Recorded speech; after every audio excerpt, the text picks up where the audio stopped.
ఎవ్వరికి చెప్పుకున్నా తీరని దుఃఖం భార్యకి చెప్పుకుంటే తీరుతుందండి. ఆవిడ శక్తి. ఈ మనిషి బలాలు కాదు, బలహీనతలు కూడా తెలుసు ఆవిడకి.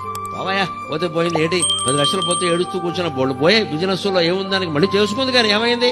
అసలు నీలాంటి మొగాడు ఎవడున్నాడో, ఇంకో వ్యాపారం బట్టి నీకెందుకు, ఇంట్లో పొదుపు నేను చేస్తాను కదా, నువ్వు చూసుకో అని భార్య అనగలిగితే మొగాడు శ్రీ మహావిష్ణువులో లేచి నిలబడతాడమ్మా, తిరుగులేదు.